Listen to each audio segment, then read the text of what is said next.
This meeting is being recorded. Okay, great. Okay, once again, good evening, neighbors.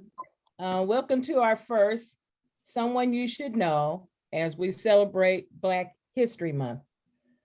Thanks to Mildred Morgan, who created our community Zoom, and the others who campaigned with her as well to get this on. We are always on next door, but now she created this platform.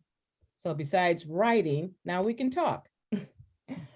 So tonight I have the honor to present to us our first guest speaker, our very own, who was our host on Residence Community Zoom, but now she's going to be our guest speaker, Donna Dilworth.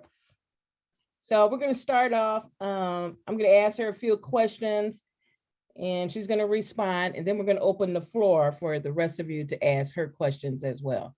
But this gives you a chance to concentrate on what questions you want to ask her. So the first thing we want to do is, Donna, tell us about yourself. Tell us about your family. We see you with the kids and your background, parents, siblings. You're married, and so expand on that for us so we can get to know you. Sure. So first I want to say hello, everybody, and thank you. My name is Donna Dilworth. I've been a resident of University Park for about 15 years. I want to thank you, Community Zoom, for inviting me to be your guest in honor of Black History Month. Although I'm not a historian and I didn't walk with Dr. King, I am extremely proud of my heritage and I respect and honor my ancestors' struggles, and I'm proud of the freedoms that I have today because of them. There are many amazing people here at University Park, and I look forward to hearing their journey in the weeks to come. Just about my background, I am from Harvey. I was raised in Harvey, Illinois. I went to Thornton Township High School. I'm the third of 6 children. So I'm the middle child, which I am the peacemaker. And if you already know that, that's something that I do right now within this community is help keep the peace. So it has transitioned from my childhood all the way up into my adulthood. As for making sure that everybody is at peace and we are communicating one together and that this person is not being overlooked versus the other. My parents have been married. This year would be their 50th anniversary. So I come from a long, a family that has been long-term, and they are, of course, we all have our ups and downs, but 50 years is nothing to, talk about. That's just something that we just don't see or hear these days anymore. So as also I've been married for going on 16 years. I have 5 children and 1 grandson. And the grandson just turned 1 year old. And God is the head of my life, has been throughout my entire lifetime. All I knew was church. My mother was a pastor. So anything that I do is all centered around praising God, thanking God, and making sure that he is a part of my life, my children's life, and my family life, because that's just how I was raised. And I couldn't be where I'm at without him. So I just had to make sure I acknowledge him as the head of my life. Education-wise, I went to Truman State University in Kirksville, Missouri. I got a Bachelor's of Science degree in Business Administration, and I also got a minor in marketing. So my passion was for marketing, but the goal when I graduated, I wanted to actually go work at Leo Burnett, which is out of Chicago. It's a Black-owned company, marketing company, firm that did a lot of ads, but it didn't pan out. So I ended up going into something else, but that was what my goal was, the plan. But we all know how that changes. Some of my professional experience development, I got a lot of certifications, which was based off of my career at Walgreens. So I'm certified in time management skills, which is something where I've learned is very smart, because with the time management skills that I learned is where you work smart, not hard. And that's something that I carry on throughout everything that I do, because I like to find the best way to solve this problem in a much simplified way versus something that's long. We don't have to go into so many different things. It's just if you work smart, then you won't have to work hard. I made sure that when I was working, when I got there, I started working and I left on time. So I didn't have to stay overtime because I made sure that I was organized and I managed my time effectively. I got a certification in negotiations, which helped me in my career because everything that you do, you kind of negotiate, even with your friendships and relationships and your business, you have to negotiate. That's one thing I was taught when I was younger, that if you go to a store, if you see a price, that's not the actual price. You have to try to, you're going to have to swindle your way, negotiate your way down and say, can I get this for something less? So that's just how it is. And that's what I do all the time. If I go buy a car, he'd be like, that's the car, that's the price. I said, that ain't the price. We're gonna get a different price. So that's me in general. I also got a certificate in relationship building because in business it's important to form longevity and long-term relationships in order to get favor in what you're trying to do and what you're trying to accomplish. I also have certifications in inventory management, which is part of the supply chain that I was working under. Work experience, we can go into the work experience. That's one of the things, Lolita. Yes. Give us an idea of the work experience that you did. Okay, so work experience was pretty much my entire work experience has been at Walgreens. I started off as an assistant manager in the stores, working about, where you oversee about 14 to 15 individuals on a daily basis. The key to being an assistant manager is customer service, because without customer service, there would not be a company. So you have to provide excellent customer service to your customers. And believe me, we get daily, we used to get customer complaints because of inventory problems or because of something is not there. And that's also what geared me into wanting to go to corporate, because of situations that I've learned by working in store ops, then I took it into corporate. So I oversaw about 14 team members. It's also important to build employee morale. So that's one thing that I did, and also build relationships. And I also managed the inventory that was in the stores. So it was not just putting out the inventory, but we had to make sure we manage it. And we did a lot of different things, like do item counts to make sure our counts was correct. And also to make sure that the timing, we had to do with scheduling. We had to look at the profit and the margins of different things. After my assistant manager position, I ended up going into corporate. And my first position at corporate was a food center merchandiser. And that's pretty much like a buyer. And with that position, what I did was directed and managed all of our DSD products. So when I mean DSD, I mean direct store delivery. So anything that came into a Walgreens store, for instance, all of your chips, your ice cream, your dairy, freezer products, anything that came in, direct store delivery is what I manage. And that I managed that over 13 states, which is the West Coast. So that was my area, which the states was Washington, Oregon, Nevada, Arizona, New Mexico, West Texas, which consists of El Paso, Texas, Colorado, Utah, Idaho, Wyoming, South Dakota, Iowa, and Nebraska. So all the stores that was in all of those states was my responsibility for all of those items. So my job was to manage the pricing. So for all of those items, my job is to manage the catalogs. All those prices is something that I came up with, and I had to manage to make sure we were meeting our profit margins that Walgreens that wanted their goal. So within those items, every third week, I would go out to one of my markets. So for instance, I would go out to Arizona, plenty of places in Arizona. So I go out to Arizona. My job would be to go and research the stores, look at their inventory, look at the stores, how they're looking, check out each one of the stores, then I would have a meeting with the district manager and the regional vice president that was in that area. Then we will have a meeting with all the store managers. So when I came into town, I met with every store manager in a meeting where I presented a presentation of how to manage that department effectively, because it's very important for those items, because all of those items had a shelf life. So teaching them how to rotate the product to make sure that we're not having expired products following the laws with the pricing, making sure they're having the tags, and also dealing with all the vendor issues that come up. So also I met with every one of the vendors of those vendors that was down there, because what they did was want to present something, a new item.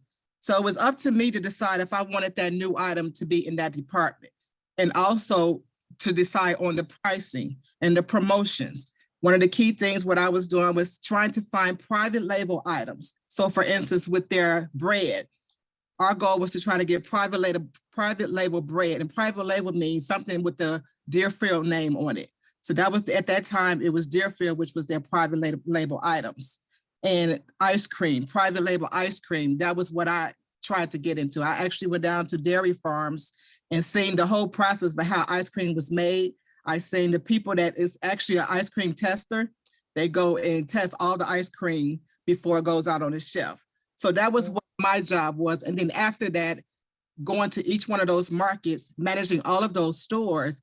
They also would call me whenever they had issues, when they didn't have inventory of vendors. And then I would bring all that information back to my directors and present my report to them addressing those issues. That was for as a merchandiser. And then I was a replenishment buyer. That was another position. And then also a specialty forecast. As a buyer, I controlled all the inventory. The inventory that they have is at the distribution centers. So the distribution center is just like Amazon. They're not a distribution center, they're a middleman, but it's just their warehouse. All the inventory that was in those stores is what I had to manage. And that was with all of the P&G items. So P&G goes across the board, and along with candy, grocery, pet, and toys. So my job is to make sure that the stores, that the DCs, which is the distribution centers, had enough inventory in their DCs to be able to funnel to all the stores in Walgreens. So the inventory that I managed covered all of the 8,000 stores that Walgreens had at that time. So for instance, for ketchup, I had to make sure that we had enough product on hand at our DCs to get to each one of those stores. And not just making sure the inventory is there, I had to make sure I forecasted that product, because without just getting the inventory is one thing, but we have to make sure we forecast it at a district level, at a DC level, and also at a store level, because even some stores are different. So that was what I asked for as a specialty forecaster. Do forecasting, collaborated with the category managers, executive directors, distribution center vendors, utilized our integrated forecasting systems in order to analyze the forecast to make sure that we're getting the right forecast. As a promotional forecast specialist, the same thing. I manage all of the seasonal products that was in Walgreens stores. So every seasonal product that was in Walgreens stores is something that I manage as inventory wise, and make sure that we forecasted enough product in order to cover that particular season. So for instance, Halloween, everything that you're seeing in Walgreens Halloween aisle is something that I forecasted. And the seasonal items are a little more difficult because they are, we have to get those products, we have to order those products a year ahead of time. So we have to deal all of with the importing, the exporting it from China. A lot of them came from, basically all of it came from China. So we had to make sure that we're gonna receive this product in enough time into our DC to get it to our stores for Halloween, because we receive it, we ordered a year ahead of time, and we receive it about 6 months before it gets put into the store. So when you see all of those seasonal items in the stores actually have that stuff 6 months before. So it's managing and making sure that space management is there as well. So during that time, I did all the toys. That was also a different thing. Like one of the things like we talk about even here in our community with salt. That was one thing that I had to manage is salt. That was a seasonal item. And it also not just a seasonal item, but it only was needed in certain states. So sometimes if we have these like big snowstorms, that was hectic for water. I used to have to order the water. So water, we had to do as special drop shipments of pallets and pallets of water. But I had to make sure that that water was available ahead of time to foresee that this was going to happen. So that was part of what my job duty was. As for after that with career, my career path, I was on an upward path. I can say that I was going upward, but I was on my third child. So third child, I was like, I really wanted to be a stay-at-home mom and raise my children. So 7 years ago, I stopped working to raise my children. But even though I stopped working, raising my children, I did not stop doing work. I stayed busy. I stayed in the business sector by managing our investment properties. We have several investment properties. I also am assisting as an office manager with our tax preparation business, which is Dilworth's fax tax services. And that's busy as of right now, as you all know.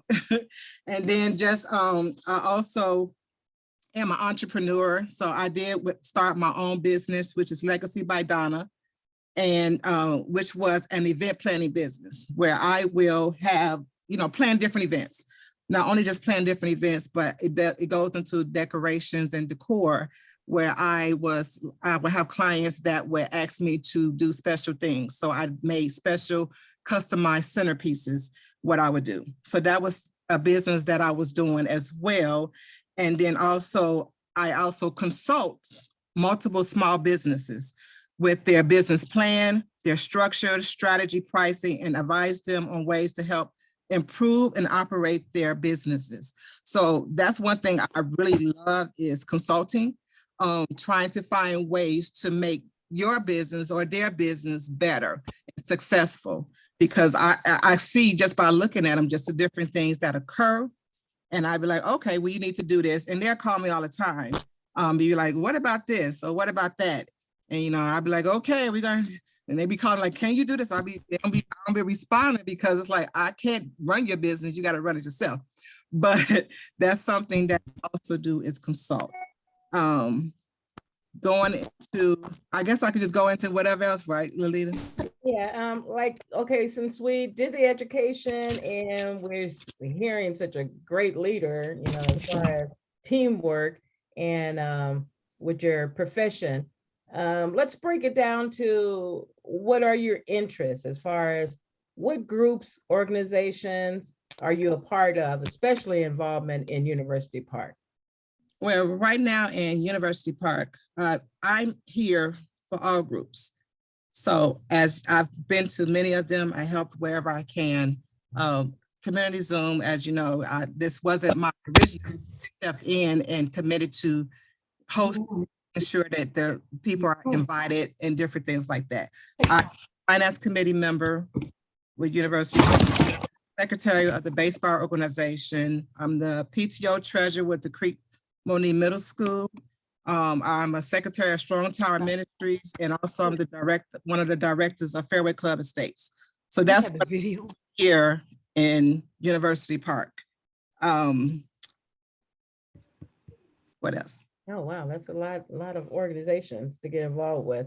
And yeah, I know Miss Morgan would be dragging you in, and I'm so grateful that she did get you to host this new platform, our Zoom platform. It was a beautiful thing. But finally, before we bring people in who has questions to ask you, let's talk about University Park. What are your goals and hopes to make University Park a village to be proud about again? If you were in a position, because you've been in a lot of corporate experience, working teamwork, and getting people involved at work and stuff. But here in the village, if you were in a position to make changes, what would that be like under your leadership? Well, I can't really say exactly how it would be like because we have an administration that is not working together now. I would love for a community that works together. That's something that I would want and gear toward that's the goal, is to making sure that we're all working together. We all kind of seeing each person's viewpoint. That's why even with this call, I have recommended for, even last year, I have brought it out that I want to know our neighbors. You should know who your neighbors are, because without them, it's so many amazing people here in University Park that has a lot of knowledge, a lot of history, a lot of skills, but without knowing that, how could they help you get to where you're trying to go? So that would be where I would want, is to make sure that we have open it up where people are comfortable. That's why, like me, I'm a private person. So me doing this is just, it's extra because I prefer to keep all this stuff to myself sometime. But I want to make sure that by me being an example, that others would do it as well. We definitely need to work on the beautification within our village. That's one of the things, and what really got me to really want to be a part of this is my daughter a couple weeks ago had talked to me, and she just came to me, she's 12 years old, and she was like, Mom, why doesn't University Park have any restaurants to go to? She said, why don't we have any grocery stores? Why isn't there nothing here for us to do? And I was shocked for her to just come up to me and ask that question. I understand, because we go out of our community for everything. So I said, okay, well, to me, for right now, it's the problem is it's a lot of money managing that our officials are doing. We have had officials that are in and has been in office that has not made the community their top focus. They had other goals. They wanted to do other things, but bringing things here in University Park, I have not seen that happen. And so she said, then why aren't you doing anything? And I said, well, I ain't planning on doing anything. And I said, well, she said, well, you can do these things. Why aren't you? And that kind of hit me, because I teach my children to want to be exceptional and to stand up for what they believe in, and to don't, if you see something, do something. I know that's one of your sayings, Mildred. If you see something, do something. So she's calling me out saying, you see something, why you're not doing anything? So from that time period, I kind of like open myself up for whatever possibility to say, hey, I want me and my children to be able to socialize in our community. Socialize me, go to grocery stores, go to restaurants. And it might not be a grocery store, but it's something. Go to restaurants, have places for them to go for recreation centers, instead of going out to the other communities and using their rec centers and going out to other communities to do things. I want to be able to socialize in University Park. And not only that, I want University Park to be looking the way it can look. It definitely could look better. The focus is not there. And then it's not just for me to react based off of what's popular or what's the popular opinion. We need to get this done because I want it. No, you have to work based off of a strategic plan. So if they're not working off a plan, then how do they know what direction they're going to go in? So that would be where I would say we need to have a plan.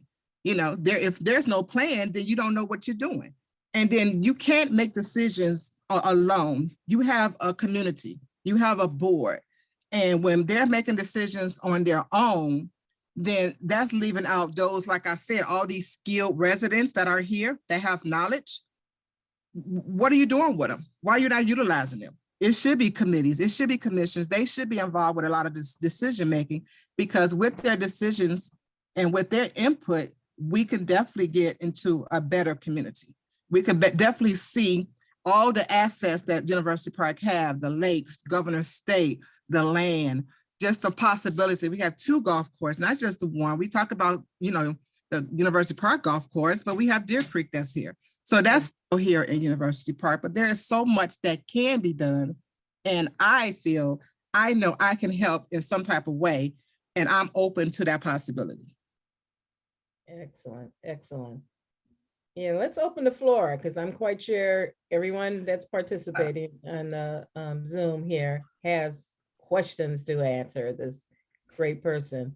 So I did, first I did wanted to just say, I did invite a couple of people. I don't know who I might have joined, but invited them to just come on, those that might be my clients, those that I have worked with, employees or supervisors. If they are on, can they have opportunity to speak first? Because I don't want them to have to stay on if they don't want to. right. Donna, I will be leaving, so if Okay. I could get my comment in and Go ahead. also raise my hand. Okay. This is Star, and first of all, I want to say thank you. What a wonderful way to have our Black History Month with you sharing your experiences with us. I really appreciate that. And um, I like this format that we have in order for you to do that. And I just wish that we had some youth on here that could also hear and get a chance to meet you and give you your due honor for what you do in our community. But I do want to say thank you, Donna. And I do like the fact that you mentioned you one of the values you have is longevity in relationships. Um, you consider relationships important. Could you just take a moment to share with us 4 other core values that are dear to your heart? So 4 other core values I can say, it has to have to communication. So communication is very key in order to get anything done. Another strength I can say is you have to be able to observe. So I'm a good listener. What I do is listen and then observe in order to be able to respond to any situation that I'm in. So I'm not one that's going to be a quick responder. I'm going to sit back, observe, listen, observe, and then react. So that's another core thing that is very important, to communicate, to listen, and not to be afraid to stand up and say something or to speak out. If you know you're right about something and someone else is wrong, it's okay to debate. So I'm okay with debating, but also okay with making sure that they get the idea that, hey, this is what it is. So I like a debate. I don't like an argument, but I do like a debate. Another key thing, like you were saying, relationship building is key, because without building that relationship, how in the world are they going to feel that you are, that you're real? They don't know you. So when you're building, like when I worked with some of my clients, the goal was to build a relationship. Now with some of them, with the vendors that I work with, they might've been a little bit higher in price, but these were vendors that we've had that I've utilized for a couple years. They've been with the company for several years. They were doing exactly what they should be doing. Nothing changed, but maybe their pricing, someone came in, because we had to do a bid every year on a lot of these different vendors. And then another person came in and bid it a little lower than them. But my decision was, I want to keep them because they have been reliable, they have been faithful, and they have did things for us during times where they couldn't. So why would I get rid of that relationship? So that's where I feel the relationship, build a relationship, communication, listening, and making sure you're aggressive and with what you're saying and what you believe in, and that no one else can waver that information that you have. Wonderful. Thank you. And again, thank you for sharing with us, Donna. You're welcome. And maybe if Natleen Barnes, if she can unmute, I believe that was one of the co-workers. Right. Talk to us. Right, I'm here. Good evening, everyone. Hi. Thank you for having me on. And I just want to, say for the month of February and for Black History Month and for the year out, Donna Dilworth is absolutely someone that you guys need to know in University Park. She's an amazing person.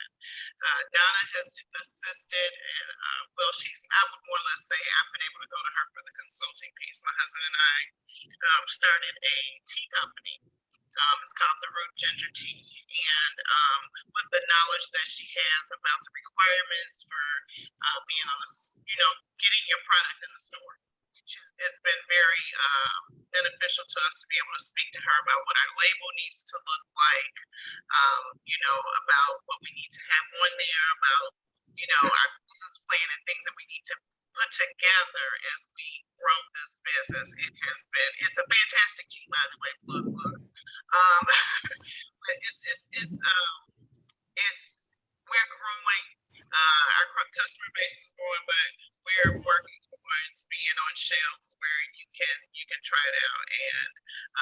has the ability to communicate with people from the boardroom to the, to the janitor's room. So she is an excellent person to know. And just listening to all that she's already doing in University Park, I'm just blown away. And you guys are just very fortunate to have her in your community. I agree. Thank you. Thank you, Natalie. You're very welcome. And by the way, when she asked me to do this, it was like, there's nothing I wouldn't do for you. Yeah. So, Thanks. so you guys have a good evening. Thank you for inviting me, Donna. You too.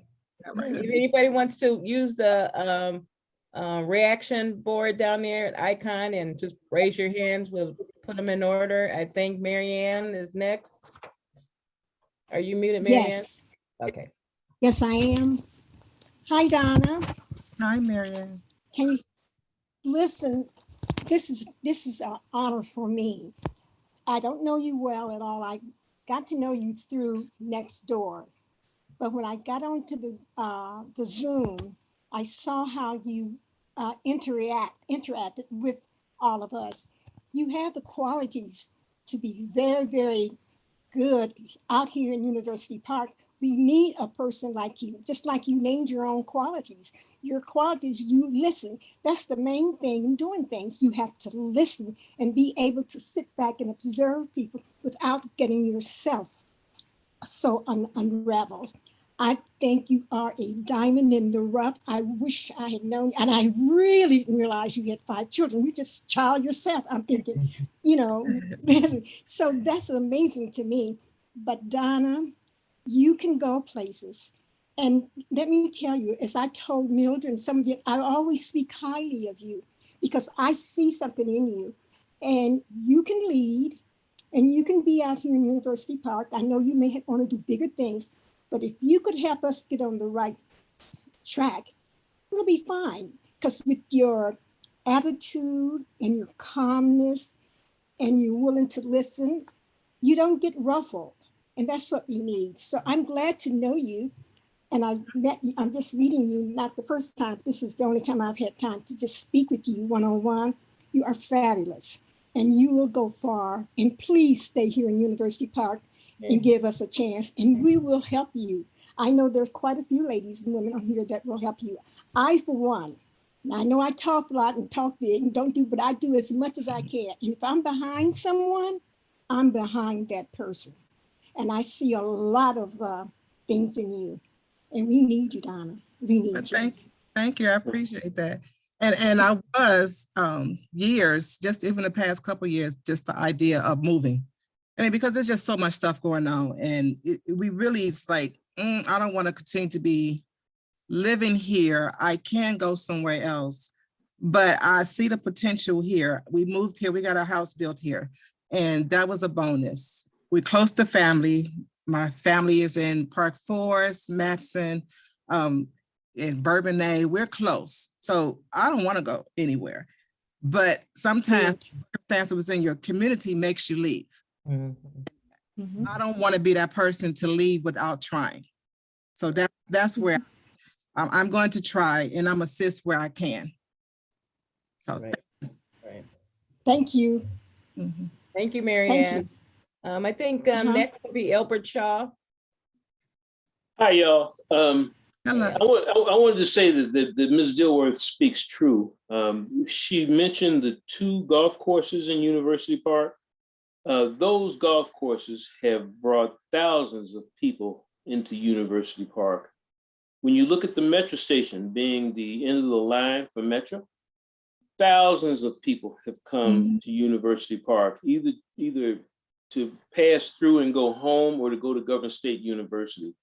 We have a new interstate connection at I-57 that was planned in 2003 when the board introduced a transit-oriented development study to the comprehensive plan. That transit-oriented development study put 2,000 houses in the area that has now been bastardized by Carvana. Carvana should have been an industrial use and should never have been put where it was put in the mouthpiece, in the opening to University Park that gives people the first idea of what University Park may be about. Housing there and housing on the east side of the metro station would have put as many as 4,000 new houses in University Park. Ms. Dilworth's daughter was talking about, why don't we have restaurants and stores in University Park? We only had 2,200 households. And that target market did not support the type of retail development that most everybody has been talking about.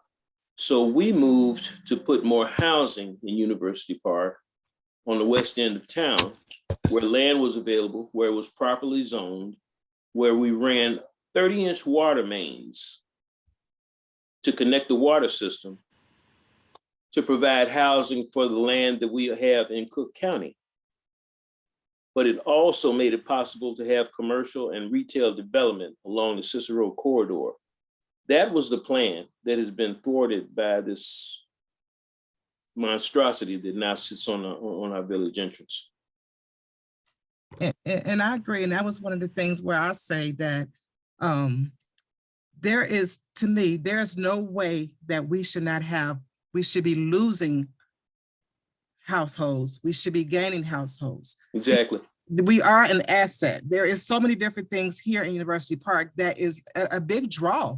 I mean, so why are we losing residents? It should be gaining. We should have more houses. We should have more people that want to be homeowners. It should be drawing people. And that's also with the economic development. When you think about economic development, it's more than just having a building there. You know, you have to look about what jobs that they're bringing. You know, everybody don't have labor jobs. They want to have an actual career. So we should be looking at companies that's going to bring a career to University Park, where people will want to move and look for a home. And then also with our schooling, we have a school that's in, a local school, and we have a university. There is no way that we should be losing. University Park should be gaining, along with the metro station that's right there. So you got the access to public transportation. I mean, it's all of that that's here, and it's not being utilized. We got a lake that could be utilized. It's so many different things. So yes. I absolutely agree. Well, I agree with you, and thank you for your input. Yeah. Thank you. Okay, thank you, Mr. Shaw. Robin would be next. You unmute, Robin.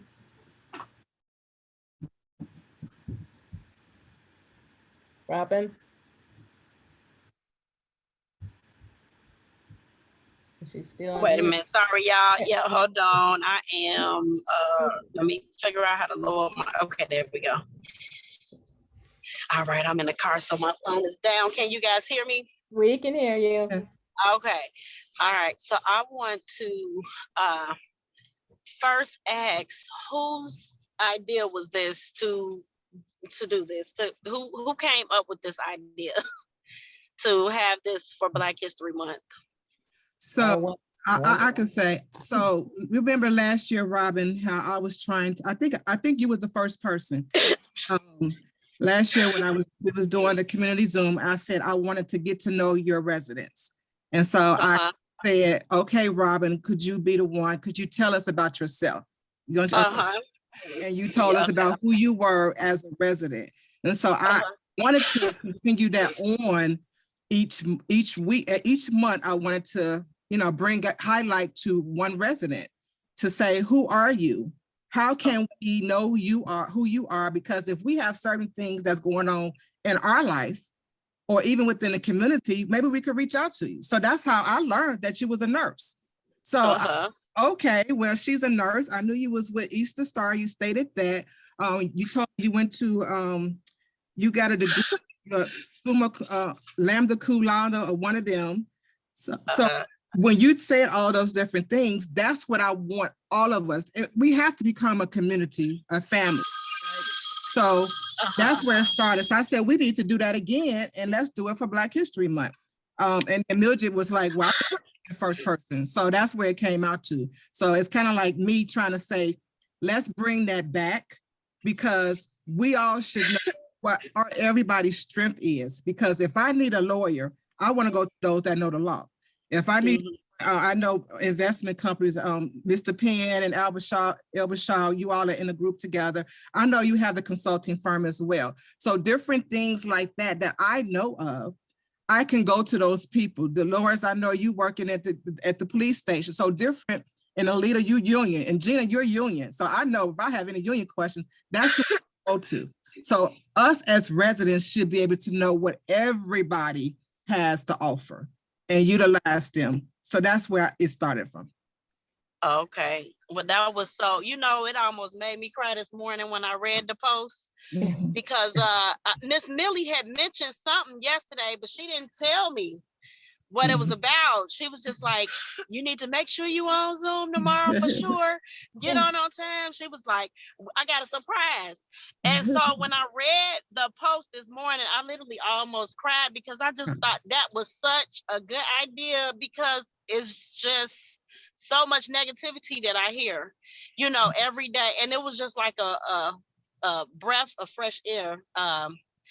You know, just to know that we could do something like this is awesome. And I don't think I've had that. I haven't experienced it before, or I don't know of any communities that are doing it. So I thought that was just an awesome idea. So thank you for that.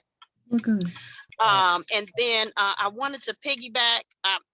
I listened to what Natalie said and Marianne, and you know, I just agree with everything they said, to a T. And then the one thing that caught me, Donna, what you said that really resonated with me was that, you know, you look for, you're reliable and you're faithful. And those are the two most important things to me, along with loyalty. And, you know, just to hear that, you already know how I feel about you, but just to hear you say that, it was just like, yes, that's what we need in all Black women. And I just, you know, you're such a good leader. I just hope that more people, you know, would learn to follow, you know. And I'm just happy that I met you. Thank you. Is Gina on here? Yes. I'm still on here. I am just, I know I said this before, but I am just so happy that she said, because I knew Donna, but I didn't know her well. I just knew she would register her babies, you know, for baseball. And I knew of her and her husband, but I didn't know. I thank God for Gina for just letting me know. Look, call her. She was like, Robin, she's just like you. She'll help you out so much. You know, she had praise. I'm like, okay, let me call Miss Donna then. And I mean, from day one, she just jumped in like, sure, I'll help, you know. And it's just been like, y'all just don't know how much she does. Technically, you know, besides her heart and her kind spirit, it's just so much that she does physically and computer smart and just, you know. Right. And I didn't think I was gonna find nobody like me and better. So that's just, I love it. So I just appreciate you and thank you so much, and just continue doing what you're doing. And hopefully we'll bring some more people on board. Right. Hopefully. Right. Yeah. Thank you. Right. Thank you. We're gonna continue. We have the whole month of February. So let's go with L Penn, Mr. Penn. If you can speak with us, you're muted.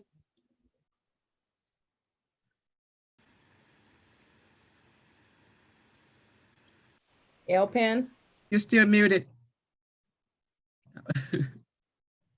I'm sorry, I thought I was unmuted. There you go. I wanted to kind of piggyback on a couple of things that Donna had stated. And, you know, there's a lot of skill sets that can be applied within the public sphere. You know, business is not government and government is not business per se. But there's a lot of overlap and a lot of singularities that goes between both of those institutions.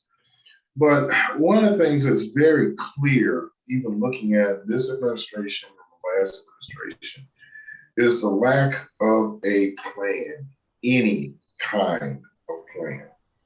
When I left office in 2007, one of the things I wanted to do was to look at where the village could be. And we didn't have a strategic plan or comprehensive plan at that point. We brought somebody in from Buffalo, New York, And he asked me this question, and I'll never forget the response he gave me. He says, what do you think University Park, and this is around 2005, and he says, what do you think University Park could be in 10 years, 10, 15 years? I said, really, you want an answer? I said, it could play back a Black Naperville.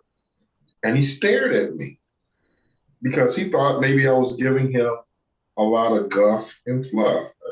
And so he went back to Buffalo, he crunched the data, and the first thing he said to me when I met with him was, I want to apologize to you.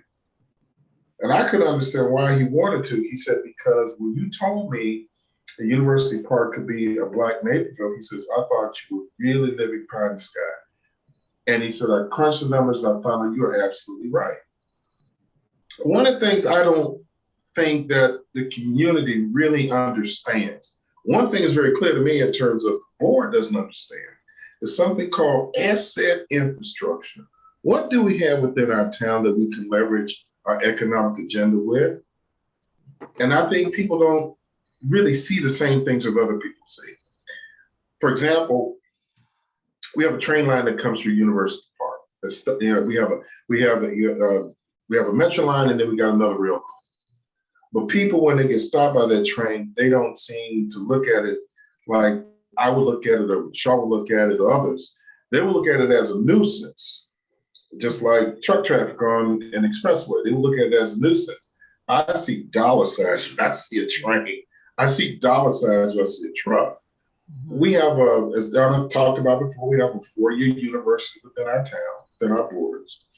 And when we put this plan together, the plan was really to grow the town, like Dilworth said, was to grow the rooftops, because we could not get a store to basically sustain itself within the borders of the town. The conversations that we had always had in the past was, if we were going to look at building a store again in town, it would have to go on Cicero Avenue. Why? Because we wanted to get regional cooperation to support it. It wouldn't just be a store where the residents of University Park was sustained. That wouldn't be enough. We'd have to have people from Creed, people from Richmond Park, people from other communities that will come and buy it. And that's why the transit-oriented development at the train station became more necessary, because people get off the train every day. They get in their cars and go home. And there's nothing in between the car ride and the train station, or the train station and the car ride, that will be able to have them spend dollars at that point.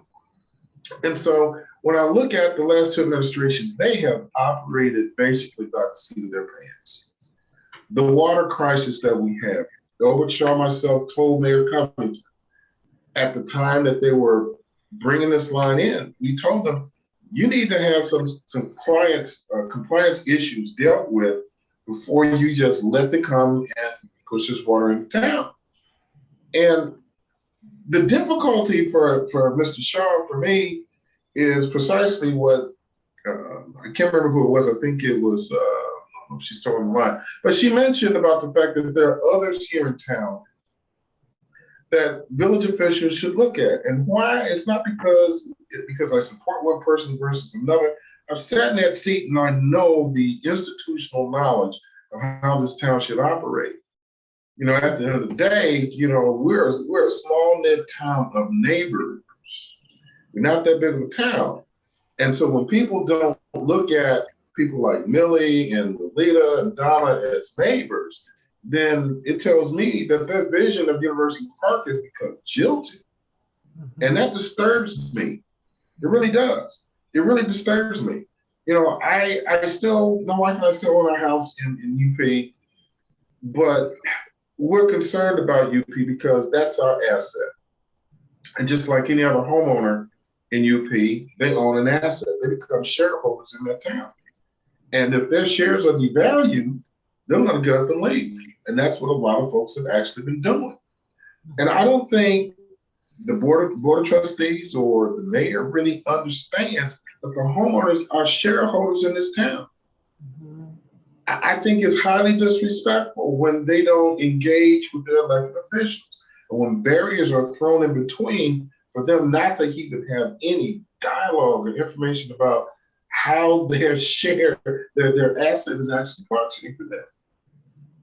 So, you know, I welcome this to a large degree where people can really start to understand who's in their community and who was really, in my opinion, better served to serve the village in the management of its resources, its money, its infrastructure, all of that. Because at the end of the day, we pay for it, whether it's managed right or whether it's managed bad, we pay for it. And for me, I can't just sit idly by, even though I don't live in University Park. I have to be engaged, because when I get my tax bill, and right now it's nearly $10,000 a year, I keep looking at it as like, when is it going to stop? I know, right? Yeah, I mean, it's $10,000 a year, and I'm saying we got bad streets, we got new programs for young people, you know, we've got very little economic development, and then now we've got corruption, and there's a cost for corruption. It really is. So I welcome this. I think, you know, every week, or even probably even more often than that, the people need to know who's engaged in their community and what type of skill set and resources that they can bring to help University Park. Because really, again, I just restated, whether the village is managed correctly or it's managed incorrectly, we're paying for that. Exactly. Absolutely. We're paying for that. And that's what we're gonna do for the month of February, and then after that, we're gonna try to get it in at least once a month, Yeah. to engage and see who our residents are, what they can bring, and just know who they are. Just talk to them and kind of get to and see who they are. And like you were saying about the strategic plan, I don't know, about 5 or 6 years ago, that was something that I think I had sent over to the mayor at the time, Mayor Covington, and the trustees. I had sent together a whole strategic plan and process to them to say, you all don't have one. Since you don't have one, I don't know if you have it, but I know it's one that was there, but you're not acting like you have one. So I'm going to put one together for you, and I sent it to them. Of course, I did not get a response, but I did send it to them, their strategic plan and how it should function and how it should work. So I definitely agree about that whole plan thing, because I've seen it, everybody's seen it, but I just wanted to know, hey, do you need help? Because I can give you one. Here is a plan. This is what you should do, and all of that. So let me add one other issue and statement, and I'll be done. Well, people have to understand the plan is nothing. It's not just a roadmap, but a plan is an execution of your vision. mm-hmm. You don't have a vision for your town, Right. You don't have a plan for your town. You don't have a vision for your town. You can't tell people how you're going to get from point A to point B. You can't even visualize it, because if you visualize it, then you have to plan around what you're trying to do. And if there's no vision, and there hasn't been any for the last 16 years, this is what you get. You plan your work, and then you work your plan. Correct. This is what you got. Yeah. Absolutely. Well, thank you, Mr. Penn. Thank you. Your comments. Galaxy A32.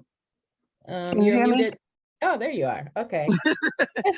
I'm sorry about the Galaxy thing. I've just got a new phone and I don't know how to change that.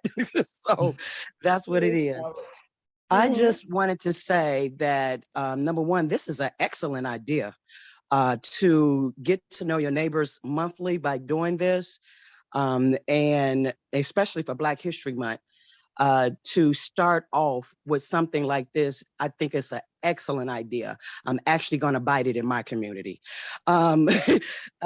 What I really wanted to talk about and just share is the business sense behind Donna and her organizational skills. I have worked with her, and she has done several events with me. I'm a director of a program that basically caters to young ladies between the ages of 11 and 18. I just stepped down from that position recently, but when I was there, Donna has assisted me in several events. Her skill set and her creativity is mind-blowing.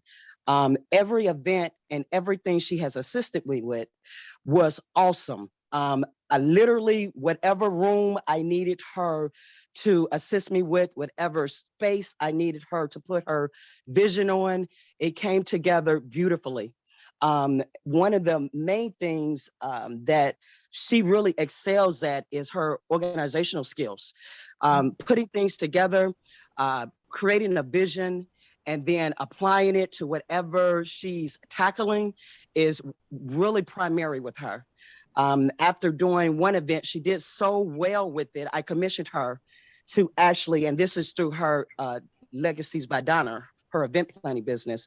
I commissioned her to put together centerpieces. I was doing a 250 people event at the Hilton, and I wanted specialized centerpieces for a mother-daughter tea. And when I say her centerpieces they were the talk of the tea. They were beautiful. They were exquisite.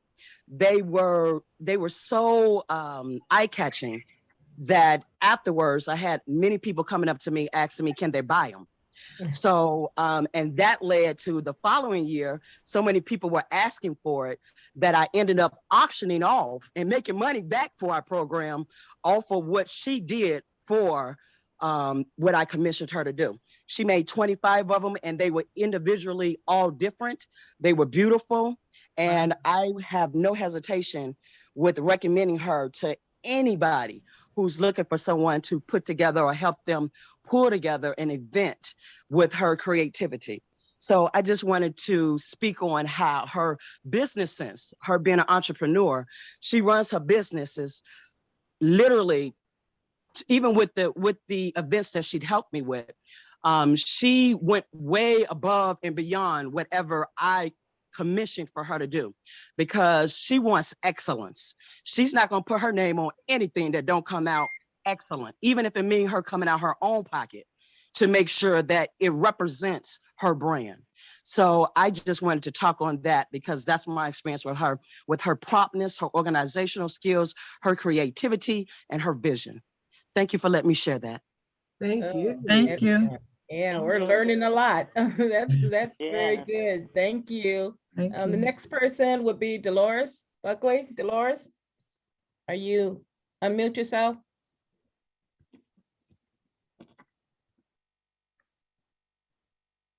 Hi, Donna. Hi, There you go. Dolores. My question to you is, would you ever run for office in University Park? I am open to the possibility. Like I said, from once I had that conversation with my daughter, it's just, I cannot just not do anything. I was not at first, people like even like the different elected officials, some different people like Will County, a lot of them was asking like, are you gonna run for this? Are you gonna work, what about the school board? And I was just, I was still on the no. You know, I was wanting to help, do what I can to help, volunteer. It's a lot of things that I'm involved in. So it's kind of like whatever I get in, I'm gonna commit 100% to it. So when I felt that I didn't have that exact time enough time to do it, then I said no. But once I had that conversation with her, I was like, you know what? She is absolutely right. I can do something. So I am open to whatever comes. So if it's for whatever, I'm going to keep myself open. I keep the prayer to make sure, because dealing with a lot of the people that are here, Mildred, I could you are fine. I'm fine with everybody. I have not had an issue with anybody that's here, and that's usually how my life goes. I don't have a problem with anybody because I know how to relate and be relatable to anybody. You know, everybody is different, and I respect everybody's individuality. And once you respect that, then you'll be able to get along with anybody. So that's me. That's how I am. But yes, I am open to whatever possibilities. Thank you. Good to hear. That's so good to hear. Good. That was That a is $1 million good to- question for tonight. No, right? It was, yeah. Y'all asking the right questions. Keep asking them. Because believe me, Robin asks me all the time, and she'd be like, and I'd be like, nope. Yeah. But I'm open because I do want to see change. I see the possibilities. I do want that. So She did give me a yes one time. She did give me a yes one time. She was thinking about it. She said I would consider it. Then next time I asked, it was back to no. Mhm. Okay. Yeah, right. So Mildred Morgan, can you tell us a little bit of questions for Donna?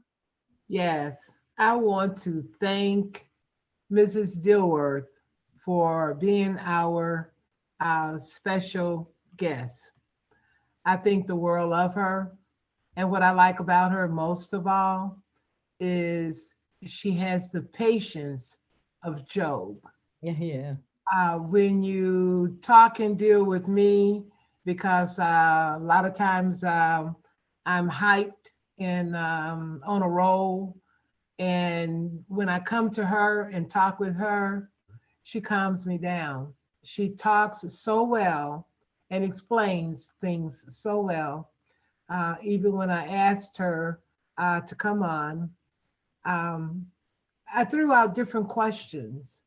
And two of my questions that I asked was, how would you deal with a mayor like Mr. Rudez? And she gave me a wonderful answer. And being facetious, I asked, how would you deal with a Miss Millie? Because when I see things that may not be right or um, the residents may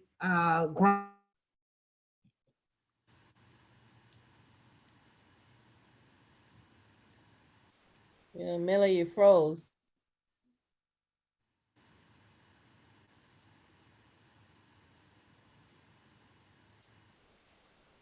Oh, we lost you. Are you?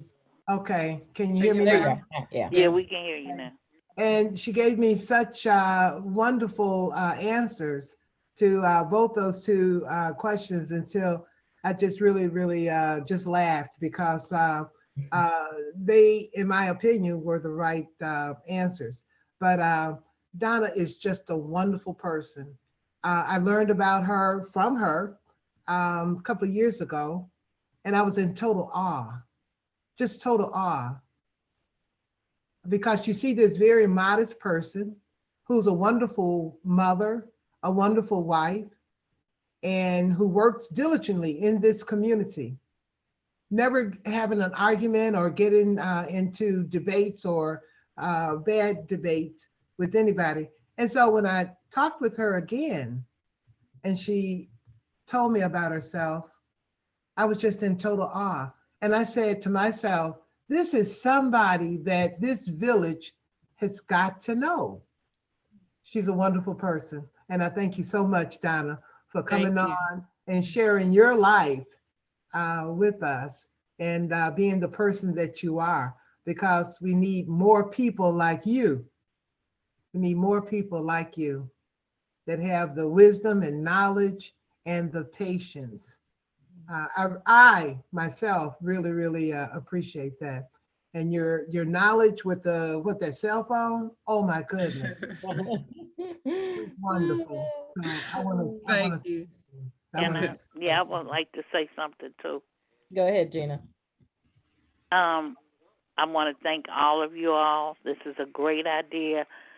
And I've known Donna for some years now, and I especially know her husband. They are a power couple. They are people of excellence. I'm just blown away by everything I heard. I'm like, I need a pillow. I'm going to have to lay down because I'm tired. What all this stuff she does, oh my God, it was just mind-blowing to hear, everything that you do and did with those companies and you're still doing. And I've been asking you for some years now, please run for office. Why don't you run? And I've been begging her because I think she would be an awesome trustee or awesome clerk. I just think whatever she puts her mind to, she can get the job done. I love that piece about her. I love that she's a woman of God, a woman of excellence, how she conducts herself.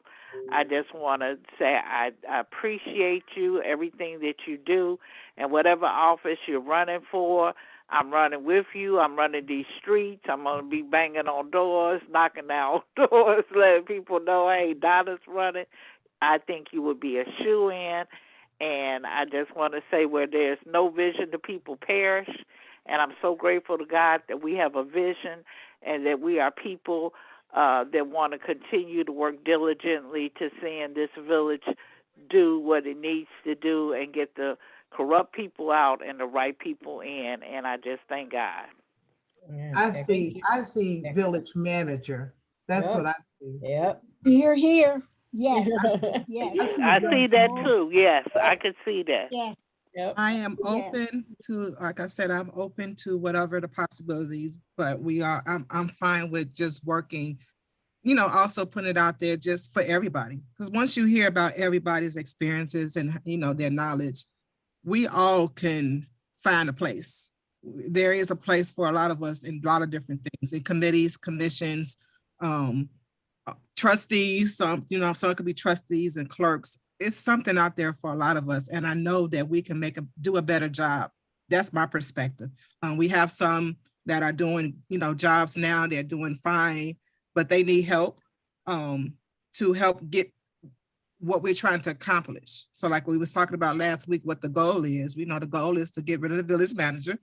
One of the goals is to get rid of the village manager, to make this a one-term mayor, and to make University Park the home that we are proud of, that when people say University Park, we're not ashamed of it, and that somewhere we want to be and somewhere where we want to make sure that we continue to raise our family, and maybe our family will come back as well to want to raise theirs. So that's the goal that we're trying to reach and trying to go to. So whatever's out there, I'm open to it. With your skills, we Mayor, need village. We need you as, I see more of a village manager. To be a mayor, no. To be a trustee, no.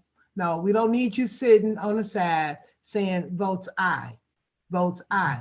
We need you orchestrating, doing the day-to-day. If you took care of how many states and all the Walgreens?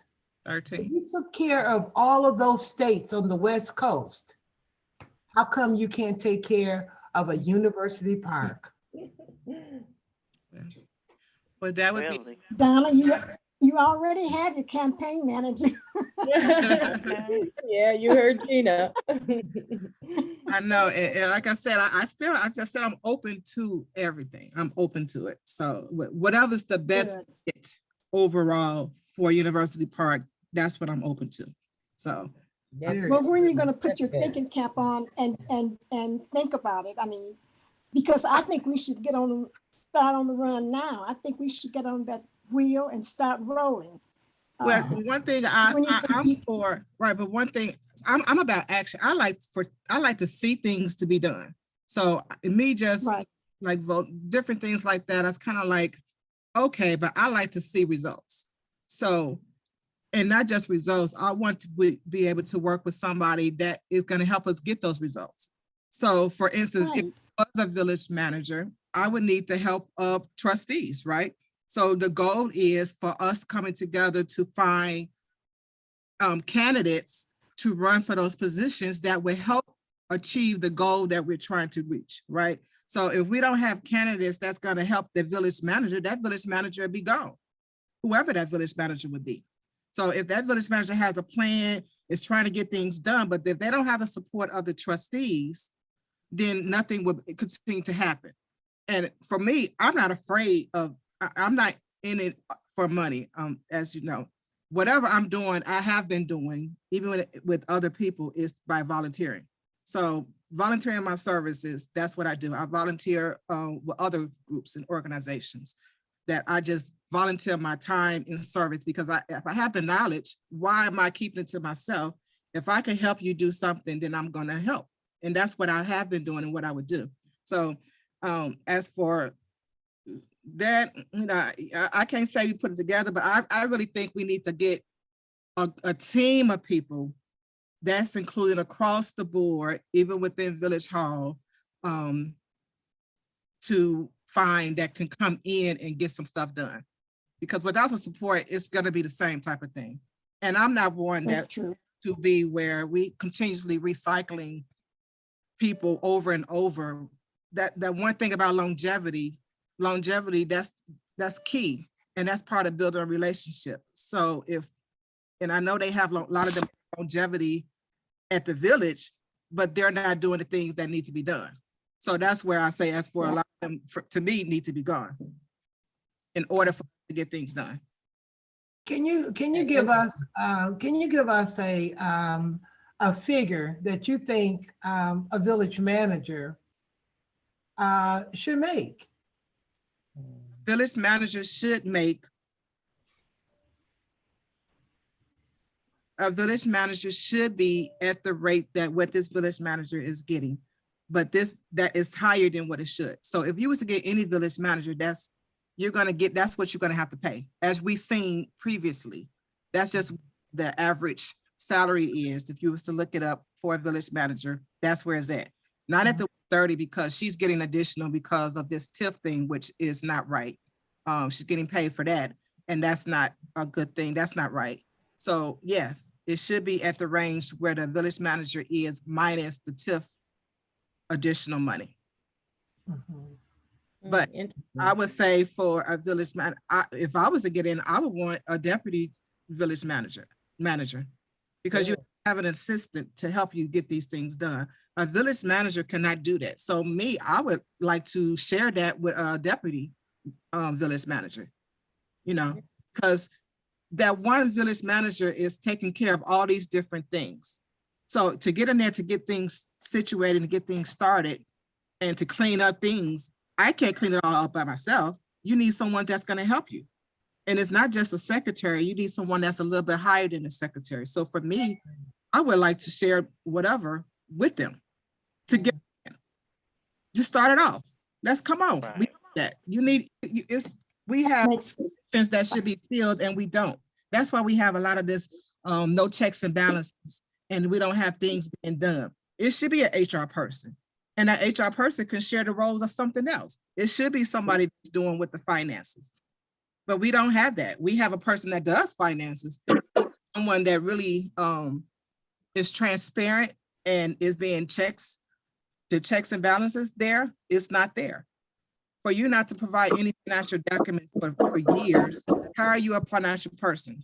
I just don't see it. And to produce budgets and stuff that do not make sense. So I have not seen a good village filled with qualified and capable employees, put it that way. So with that, that's true. We can get things done if we have the checks and balances that's needed in order for this person to do their job, this one to do their job, and then for other people to make sure that they're checking over them to make sure it's not, no one has that say so into what they're doing. Yeah, that's an excellent question, because a deputy village manager that or assistant or administrator, I think was probably talked about before. But that's a good, excellent, tough question. We can get some more tough questions. Maybe Rodney Burns, you're good at that. If you can unmute and give us a tough question to ask Donna. Rodney, are you on? If not, I have a question. Here comes Rodney. Wait a minute. We hear you. Hello. Yes, go ahead. Yeah, I'm listening. I have to give my kudos to Donna for her accomplishments. Being a young Black man, when I first became a railroad official, I know all about the trials and tribulations and the requirements and the hoops they put you through. And to have that much responsibility at your early age in an environment that certainly was anti whatever you want to call it, you have to be commended. It's a shame that you didn't keep working in order to get to that upper level, where you belong, to be a role model for a lot of young people, because you have the same mindset that I do. I believe in 100% whatever I do, and I want to be successful at it. I wouldn't call myself a trustee or a mayor of any village or any position that I held, that I wasn't successful at it. Although the difference between me and a lot of other people, I'm not a people person. I'm more of an autocratic type of a leader. I have a tendency to dictate. Maybe that's because my father was a sergeant, staff sergeant in the Army during World War II. He got a Bronze Star, and we were raised, I should say, with an iron fist, which I didn't really realize that would come to fruition until I left the house. And when I joined the Marines, then I realized, hey, he wasn't so bad after all. I thought he was tough. So, you know, I've had my ups and downs. I've spent 3 years in the Marine Corps. I went to Vietnam. I got 2 meritorious promotions, came back, had a lot of, I don't know, I guess I call myself certified because I've done a lot of adjustment issues I never overcame, even though it's been over 50 years since I left the service. But irrespective, I'm a fighter, and I admire anybody that's truthful and honest, hardworking, transparent. I'm not looking to win friends. It's probably one of the reasons why I would never consider running for anything, because, you know, I don't mind rubbing salt in the wound, so that people say, and a lot of people don't think that's right. I tell people on next door, I'm not necessarily the executioner, but I will bring things to your attention that you may not agree with or you may not like. But as far as getting back to the village, the department heads are paid reasonable salaries. And the last, I think the first time that Covington was the mayor, she had the department heads coming there doing the meetings. They'd have a report. I know the golf manager came at one time, the police chief, fire chief. They sure did. Department of Public Works. So they had some accountability. You know, you make out a budget. They have so many people on their staff. But if you talk to any of them today, they can't give you a game plan for what they're doing. Other than shoveling snow, Public Works has no outward responsibilities of any kind. Paper is being covered up with the snow. Can't do any road work because it's too cold. So what are they doing for 40 hours a week? There's got to be something that they could have their attention drawn to justify their existence. But we don't hear from them. And as a village manager, excuse me? I didn't mean to step in, but I'll forget the question. Go ahead. As a village manager, Donna, how would you govern Public Works? Have you ever thought of it? Or Well, see, I don't like to toot my own horn. I started working I worked at Delta Airlines for a short period of time, and I went from being a baggage handler and all that foolishness, and I fueled jets for a short period of time, and I wasn't really confident that they were going to promote me to agent, and I was impatient. But my father got ill, and I left early one day. So instead of them giving me the benefit of the doubt, they said, well, you left early, you got to go. Okay, so I left. I eventually started working for the railroad. Started out as a lowly switchman. After a couple of years, I worked up to be a yard master, which you control the switching operations in the yard, building up the trains and the like. A couple of years after that, I got promoted to assistant train master, which is like you were saying, a deputy mayor. Basically, he assisted the train master because we had 5 yards to monitor and be responsible for the work output of the individuals that worked in those yards. and getting the trains out on time and things of those natures and safety. I believe in individuals who are in any position of responsibility. If you're a dog walker, you are responsible for those dogs. And you should be accountable for what they do or don't do. Right. And Mr. therefore, Burns, I I'm definitely the type of understand. person. I definitely understand, especially when you was mentioning about the trials of just working.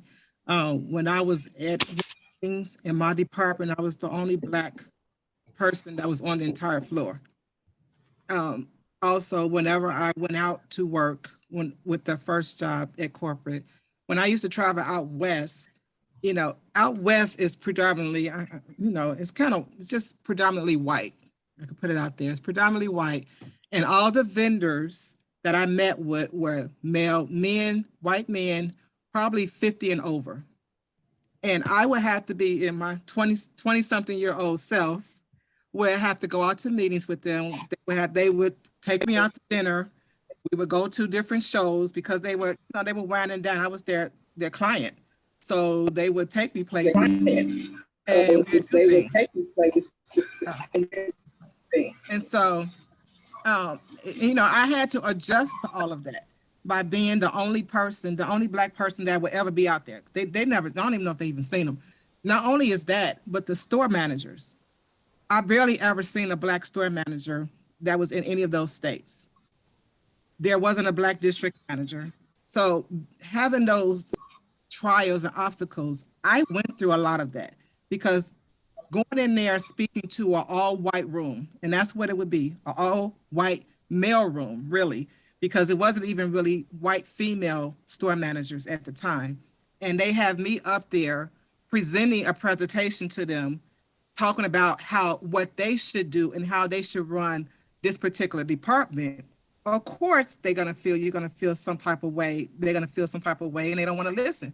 But once I started talking to them and telling them what to do, how you should do this, and they was like, they feel comfortable and they feel that you're believable and that you know what you're talking about, then all of that kind of dropped. So they kind of was like, yeah, what do I need to do? And then they reach out to me. So I built relationships with a lot of them. One of the vendors, they was like, please come on down and we'll do this. Or the store managers, I have certain store managers, they just knew me and they just called me when I was at corporate just to check on me. So I was able to build those relationships, but it was not a struggle, but it had to be an adjustment. Going out to the market, meeting with the vendors and the store managers in front of a crowd of 50 store managers, the district manager and the regional manager, and yourself, I think I was always the youngest person that was ever in the room. So, and then in corporate, I was the only Black that was on the floor. And that lasted for years, each position that I did get. So I definitely understand exactly what you're saying. Mildred, when you was talking about how I would run a public works department, each one of the directors should be running their own department. My job is to oversee them. If I was a village manager, my job would be to oversee them, but I would make sure that they're presenting to me a plan. So what you're supposed to be doing was meeting with your directors on a weekly basis. Every morning you should meet with your director just to say exactly, give me an update on the status of the jobs you're supposed to have done that week, right? So you're supposed to be providing a status on what you have done for that week. But on a daily basis, I need an update. You should be updating on a daily basis. We have a morning meeting. So that's how when I will have meetings working with people, we have a morning meeting of what the expectations are that are extra than what we have already met for the week, right? So any additional things that might have come up is what I would say, oh, you know what? This is something that new that came up. I need for you to add this in, but you're gonna have to be able to pull this, or you're gonna have to work on this another time. So without a plan, without meeting with your directors, and this is for every director, you should know exactly what's going on at every one of your departments. And you should be meeting with them and they should be providing you with updates and reports. If they're not providing reports, then they're not doing their job. If they don't know how to do it, then that's what they get the training to learn. I would teach them, or they would go to training to figure that out. They should be coming up with their own budgets and presenting their own budget. So it's not for me to micromanage anybody. I'm a macro manager. If you know what you are doing, I'm gonna let you do it. But if you do not, then of course I'm gonna make sure that you are aware of that and we'll address that at that time. I will give you the opportunity to correct it, you know? So it's not like, okay, just the problem, but you will have the opportunity to correct this. If you do not correct it, then we go to the next step, and then it goes down to write-ups and stuff like that. So like this village, they don't have no write-up. They just started doing write-ups, but that's because I get rid of certain people now. But a lot of these people have not been Well, they don't, years, and they should have been had write-ups. They should have had a log. The they village don't have it. had a They don't log have, of all the excuse things. me, that they don't have any, Go ahead. they don't have any write-ups because it's a good old boy network. But it's a good All you gotta network, but do it's is- also a lack of structure, a lack of follow through, a lack of a village manager managing their departments. That's where it comes from. No, what I'm saying is they're hiring people who they like. And everybody doesn't have the skills that you do. So they kiss up to the boss. You've seen that all your life. And as long as you don't piss Miss E off, then you cool. And that's why she's looking in the cookie jar every time she gets a chance so she can stay on good terms with these people. Free. Because you know, as being you on an island, when you're out there by yourself, you depend on other people to make you look good so that Right. you can keep your job. Free. So, I mean, I could go on and I know people don't want to hear me. She's not even, we're not gonna even discuss Miss E, because in my opinion, she failed from day one miserably. Anytime your contract states that you cannot work anywhere else, and you were still at Fort Heights when you came here. So she started out wrong. So she's not even, she shouldn't even be in the conversation because Yeah, she's. so the problem. let's go with Sonia Jenkins, because you had your hand up and I'm Where's she curious as well on this subject or other subjects that you might want to say. Sonia, you're still muted if you can unmute. Did she have her hand up? Yeah, she had her hand up. Okay. Sonia, are you still available?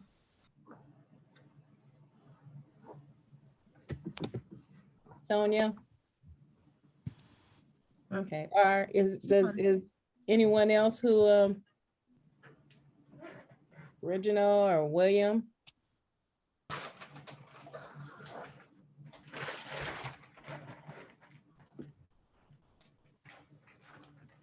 I don't know who 1339 is. Cynthia? Is that with you with the potato chips bag? No, that's me. Okay, hello. Hello. Oh, really? Who is it, Sonia or Yeah, Cynthia? it's me. I couldn't get it to unmute. It was okay. First of all, I just wanted to thank Donna for getting on and starting our Black History Month. You know, she is a powerful force in the community. She does so many things that it would take me all night to start to name them. I just want to thank her for everything that she does. She's enlightened me tonight on a lot of things that I didn't know about her, and I am just like besides myself with awe. And I just want to tell her to just, she inspires me a lot of times when I am totally discouraged with what we're dealing with on the board. She's that ray of hope you can't stop fighting and keep continuously moving forward. And I just wanted to thank her for everything that she does for not just myself, but the whole entire community, the children, the support that she gives other residents in the community, and her patience is just is unbelievable. She's very, very patient and understanding, and she'll let you, just a lot of times she'll let you vent, and then she'll say, okay, now you got to do the right thing. And then, we have to laugh about it. but she is just wonderful. And I just would love to see her, you know, fulfilling the capacity that I think that she would be really, really good at. And believe me, she's tough. And we do need someone at the helm of our community that will do what needs to be done and give the opportunity to the employees to become educated and do things that they, you know, it wouldn't just be a hack job and come in and just sweep everybody away, but it will be, I think, fair and just. And just a level of integrity will be refreshing for our community because she has us all, and not just talking about working, but she lives here. And I believe that she cares about the community beyond you could ever know, dream, think, or imagine, because I've seen her at work and she's a hard worker. So, you know, I don't know what she's gonna do. But we are very supportive in whatever it is that she decides to do. And I just wanted to say that, and thank you for being on here with our Black History Month. And also I want to thank everyone on this forum for standing up for our community, for our children, for our seniors, for being a voice for the voiceless, the ones that don't want to say anything, the ones that want to just look out the window and not come out the house. So, you know, you don't understand that you all are making such a difference on the board. They're starting to think, they're starting to understand that it's not going to be the way they think it's going to be. It's going to be a lot different. So all of you guys are superstars for the month of February. And I mean, it's too many to go down the list and just thank you individually. But, you know, I thank you each and every last one of you guys for so much support, because we feel it when myself and Trustee Brooks and myself, we get upset and we get tired. But when we see you guys on the community zone, we know we have to continue on. So I just want to thank you guys so much, and hopefully we'll get this done because we're still plugging at it. And thank you. Thank you. Thank you. Thank you. If we can get a Mary Trust, if you could say something to us. Mary Trust. You got it, Lolita. You calling out everybody. You got it. Yay. Mary, you're muted.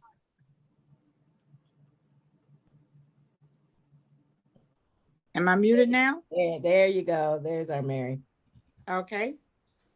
I don't have very much to say about this. You know, I'm probably the senior person here, and some of the people have been here for a long time, and I've seen us go from Jubilee to just crumbles, and a lot of us don't have to be here and don't have to do this or take this, but we stay here anyway, and we try to make something out. I know I've always tried to do something, make something out of nothing here. I've been embarking on a lot of things here, some things within University Park here, and to see some younger people come along and take the range that I think is going in the right direction. They may not always be going in my direction, but they're going in some kind of right direction. So I think at least they're not going too far backwards. Some of them are and some are not, but it's a lot of hard work when you get out here and volunteer your time. Lot of hard work. I remember people like Mrs. Burgess. Remember that Sheroes and Heroes things? She used to do the Shero and Hero. And in February last year, the Block Club tried to, well, we were successful in having a real good program last February. So I'm so happy to see that somebody else is going forward with this Black history, Because many years ago, if we had not done anything for Black history during this month, we would have had our mouth stuck out 2 miles long. And Lolita, you've been right. One of these days, I'm going to pronounce your name correctly. But we would have had our mouths really stuck out and mad. And now we've got the opportunity to do these things ourselves. I don't see very much of what this village is doing. And I have to look back on that and say, wow, wow. But the Block Club is doing some things, and we're working on it. We just came off for a program for decorating for the holiday. And from there, we're going into something else. And we want to, we have this program with Know Your Neighbor. That's why the Block Clubs and the block parties is get to know your neighbor, know who's next door to you. A woman got my number and she sent me a text. I need somebody to shovel the snow. And I was just sitting in my office and I flagged down 2 boys. I told my husband, go out to get those boys, flag them down, she needs help. And right away, those young boys came in there and helped her. And that particular house gets snow up the wazoo. And it's right next door to me. But these are the kind of neighbors you leave. You know, you pick up and when good neighbors come in, that's applaud them. And we have to keep going with it. You cannot stop. And when we get people in here, like some of the people we have picked up, all of them are not bad. And some of them, they don't have the same mindset as some of the others, as some of us who've been around here a long time. But it's good to have differences. I got a new program I'm working on. It's called the, we do not have a historical society. And the lady in Park Forest with their historical society has agreed to help us get it all started and going. I met Donna a few years ago when we was having a Block Club meeting, and the secretary was ill and sick and she wasn't there. And I didn't have anybody to take the minutes, and Donna was just stopped by. They just wanted to investigate, see what we were all about. And so Donna volunteered to take the minutes. And then I looked at the minutes and she gave them to me a couple of days later and whatever. I looked at the minutes, and me, myself, from working for other folks most of my life, and then had my own, I said, wow, this woman got some talent. Now, mind you, I don't know nothing about her. I've maybe seen the back of her as she coming and going or whatever, but she agreed to take these minutes. I did know her husband. I met her husband at the golf course years before then, had a sit down chit chat with him. And he said that this was my first time getting out here to the golf course. I said, man, you got to come more often, da, da, da, da, da. And everybody knows me, that I got the gift of gab, I can talk. But she took those minutes and she took very good minutes. Now, I so old that back in the day when they used to teach teachers how to do that kind of thing in school. But she didn't know me. If she did, I didn't know that she knew me. And she took these minutes for me and did very well. And I started watching her from then. And then she asked me, I think it was she and that young lady, Robin, would I help them get a 501c3? And I thought, what kind of trick question is this? I thought, these people, this is some kind of trick question, because surely you are not asking me that when I had gotten over the period of years of talking to her husband. And I thought, all you can do is ask your husband. Your husband's smarter than me with this. And I thought it was a trick question. I thought, let me get away from that guy because there's something wrong here. So mention her husband. Donna, can you tell us, how did you meet him? Yeah. We met at Walgreens. He was at the corporate office. He was a budget analyst. Wonderful. In one of the departments, and that's how we met. Wonderful. But Donna, now I see now that I had the floor here, but I'm gonna say this, Donna, I see you as almost anything, because I believe a person can be whatever the person wants to be. And if they have the skills, even if they don't have the skills, as long as they know how to go out and get the skills, I'd see you as a good village manager or as a good mayor or whatever, but I definitely see you as a good village manager. But you're so right. You need the right people to work with you. And when I say the right people, the correct people that know, that have a vision, that does not think that that vision is his or hers only. When we got 5,000 people here in town. Right. Now, I've worked with the on the comprehensive plan.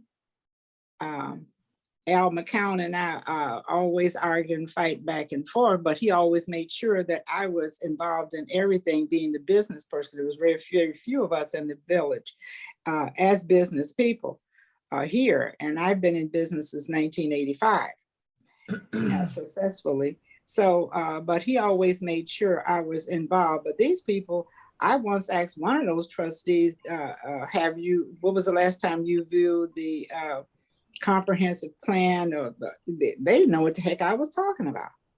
There is no such thing, she told me. Okay. Speaking of the trustees, if you were village manager and the situation is like it is now, you have 4 trustees that just not doing anything in the village. How can you pull them together or try to get them all on the same page?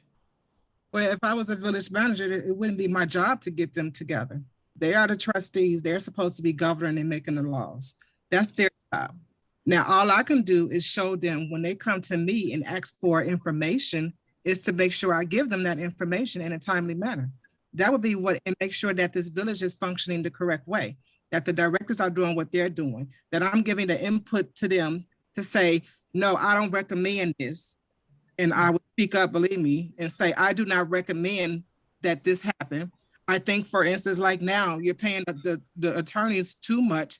That should be coming down. What is the Antero group doing? See, with me, Antero group would be showing a whole lot more information. They wouldn't be getting paid is what they're getting paid. The lawyers would be getting paid like they're getting paid because there is no reason for them. When you have the different things in place, then you wouldn't need the lawyers as much as what they're using them for now, right? So they're paying, is what they're paying for the attorneys. That's something that we could be building in the community. Why are we spending that? So if we was to focus on making sure we are providing the correct financials, they're getting the information, be my job as a village manager, not to try to bring them together, but I would feel they could come together by me saying, give them the correct information. I wouldn't keep any of them out. All of them would be able to have the access to all information, especially when they needed to help them make a good decision when it comes to voting, right? Exactly. They're the ones that make the laws, not that would be. So my job would just make sure I am managing the directors and making sure this village function correctly. And then providing them with the correct information so they can have to make the best decision when they vote. I have to ask this question. With the village manager having the job of the day-to-day operations, what if the mayor wants to shut you down? Don't want you to divulge different information, don't want you to talk about things, want things to be hush-hush that you know full well ought to be out there. How would you deal with that? I would still do it. And that's what I'm saying, the support of the trustee. So if you had trustees that's on the board that's going to support you because you are being transparent, you are giving them information, you are assisting them to help them make the right decision for them, to make the right vote, then I would think they would get on your side, right? If they tell me to do something or to shut me down, I don't listen to that. Like even now, if I was to be village manager, I would still be on this Zoom call. I would still participate. This is a commitment that I made. So giving information, only if it's information that people can FOIA, right? So FOIA information is open information. Why are you doing it? So for me, I don't have a reason to hide it. I don't owe, I will owe any of them nothing, right? And working there, I have more integrity and respect and morale to not do those type of things. That's me. Right. And if I see we lost our trustees, but they probably could answer. Village manager just needs the majority of the board to go along with her. They can just stop everything. So Right, they can the stop it. support of the trustees. There we go. She doesn't have Right, to. but I'm not gonna worry about keeping their making sure that they just like me and I'm doing anything that they want me to do. I don't do that. I don't in that way. Right. Like Donna, would you making the in right your position, decisions. Donna, if you were the village manager, and you said that you would have a deputy village manager? Yes, which would is you kind of like a well, you try to hire someone that lives in the village. I think that's one of our problems here. We start going outside. If we could just, you would be here in the village. You're very concerned to how our village look. If your deputy had that same type of live here, he or she would be concerned. That would be a great team. That idea that you have about the deputy is excellent. And if you could try, if you did or whatever transpired, to hire someone within the community, and I think that would just be splendid. That's my if I was the village manager, I would hire, first priority would be, I would give higher privilege for, I would say that they would be first come if they privilege. But the goal is to hire the most qualified. So not just the most qualified, but the one that can work with you, that has some knowledge, that's well-rounded. And that's one thing I could say, that a lot of people might not be well-rounded in a lot of different aspects. You don't have to be experts at any of you don't have to be an expert accountant. You don't got to be an expert in public works, but you should be able to have some knowledge in each one of those different categories where you can be able to help manage it, and you can be able to help set for a plan to be able to succeed what you're trying to do. So that's exactly what a village manager is supposed to do, you know. But I wouldn't say that. I would make it first priority is that you. If they apply, I would look at them first. If they have equal, then yes, but not if they're not qualified. You can't just hire just because. No. Right. Okay. No, that wasn't my intent to say that. Yeah. Yep. So yeah. My intent was to get a qualified person, but try to get it from University Park first. I would say it would be first those that live in the village. Qualified ones, I would give them first priority. Right. Yeah, that would be excellent. Can I have Lolita? I have another question for her. Can we sneak Cynthia? She got off of mute. Cynthia Hill, if you could say something, and I know Robin had her hand up, and then Mary Trust again. Cynthia, are you on?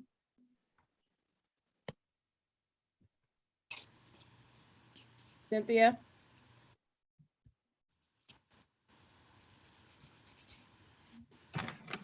I know you're not muted anymore. Cynthia? I got one quick question. Okay, can we sneak Robin in, then we get you, Mary? Okay, I wanted to first, something Mary, Ms. Trust said was, as far as the qualifications and that, like you can learn any job. I feel the same way, and that is very important right now because a lot of people seem to think that you have to have all of this experience, and I know from experience that that's just not true. And I would prefer not to have any old people that have been there, because the problem is because you need new fresh eyes, okay, new plans, new everything, and what is needed is somebody that can figure out and come up with the plan. What is it that needs to be done? What do we need to change? You know what I'm saying? And I believe that Donna is the best qualified for that, and I've been saying that for a long time. But I've had other people, well, she's not qualified. No, well, you know, I don't think that that should be I don't think that that should be the goal. And to piggyback off what Sonia said, I disagree with that as well. I know she had made a comment as far as, you know, Donna wouldn't come in and get rid of everybody and this and that, but I really feel like there's a lot of people that are just, they've had several years, you know, to do this. And I believe that if people have been doing the same stuff for 20, 30 years, why are they still being allowed to do it? So I really feel like it needs to be the whole board. You know what I'm saying? I think it needs just to be a change up, because you're not going to ever, you know, get better if you don't have change. And I know a lot of people don't like to change, and that's what's needed. That's just what's needed right now. And I know a lot of people don't want to hear that, but that is what's needed. And if we're going to get the village on the right track, it has to start from square one. Like, we need to do a whole revamp. It needs to start from square one, the whole everything, the clerk's office. Nothing has been done. So how can anybody not feel that everybody needs to go? You know, it's just what needs to happen in order to make it better. Only elections can get rid of the boards and the clerk. So that's something that we have to do. Right. And that's why we need to be continuously educated. And that's how come we need ICU, so that people can be vetted. Because there's no way in the world this East should have came here. It's up to us. It's up to us. We cannot be residents that sit back and allow 7 people to run this village, because what do they know? They don't know enough. They're not involved. These are our tax dollars. So we have a job to do as residents. Okay, can I speak now? Yes, Mary. Yeah, I want somebody, I heard that, and I like this differentiated about old people. Okay, so just keep that in your mind next time you speak it. But one thing I wanted to know from Donna. Donna, some people say I'm a university person, and I am. I spent a lot of years at the university, but we have a diamond in the rough over there. We have so many things into, you can't always throw everything out, because a lot of people need training and whatever. But I tell you, most communities will die to have, and they utilize Governor State much more than these people here do. That is a treasure that you should definitely be using. And now I'm one for having a person with knowledge in there, and I'm one for having a finance person. I'm one for knowing all these different things, because you and I both, I guess, we've studied these things, so we know this stuff. But those young people, governors, they train these people and they turn them out every day, and some of them are at the top of their class and some are not. But you can learn, sure you can learn, but we're getting that at a cost over there. These places nowadays, you can't graduate unless you do an internship. So why are we not offering these internships? Why are we not taking advantage of this situation we have here?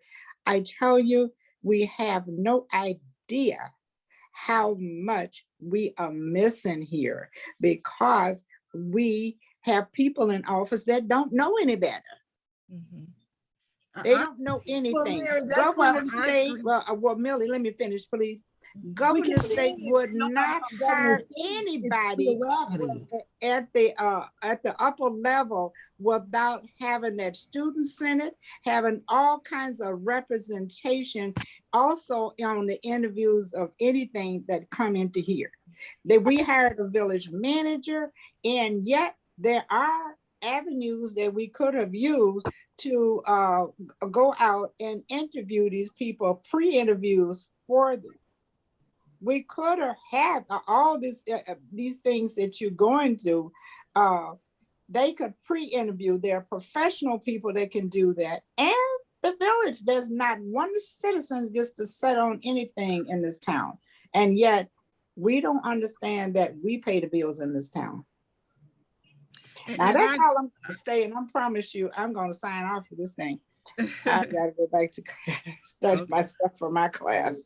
Okay, well, thank you. And I'm going, I agree with that. What old folks do, they go to school. and I gotta say this, when Robin mentioned old folks, she's talking about older people that have had. What's your name? What's your name?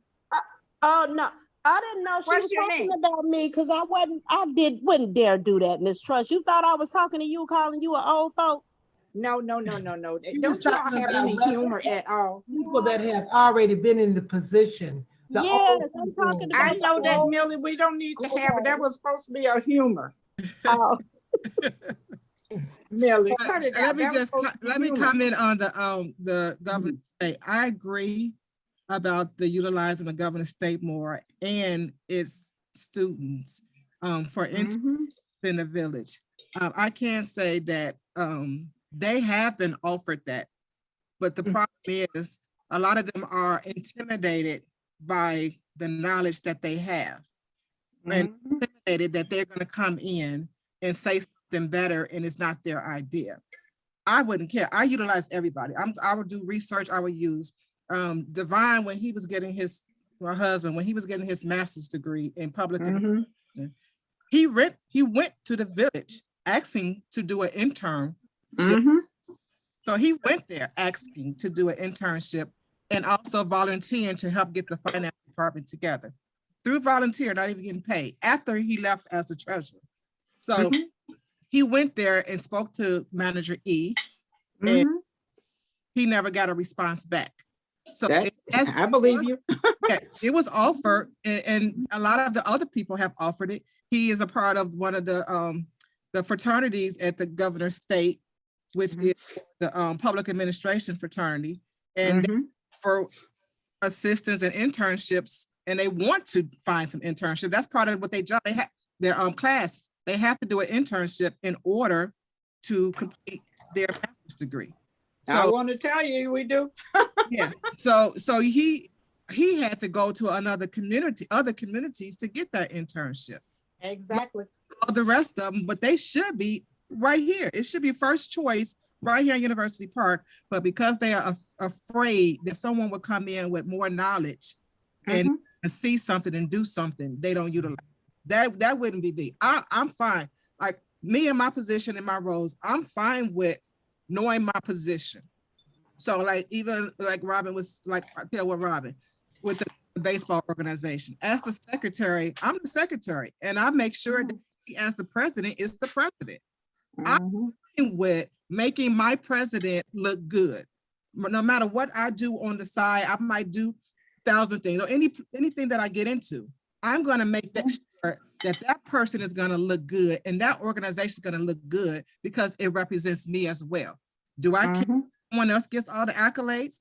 No, because that's the position that I chose. You understand? Because I chose that, I'm okay with it.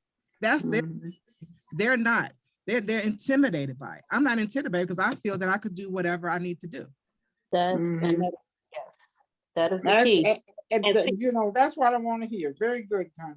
And not only that, we got to look at it like this, because Ms. Donna was willing to do, we've said plenty of times, look, can we just come in there? We would do it for free. So if you have somebody that's really gonna come in there and do something for free, you know she's not in it for the money. We genuinely want to help. We would be begging to look, just let us come in and help and clean it up. We do it for free. So, you know, I know for a fact that she wouldn't mind splitting that or whatever, because she was actually going to do it for free, you know. So, and I reached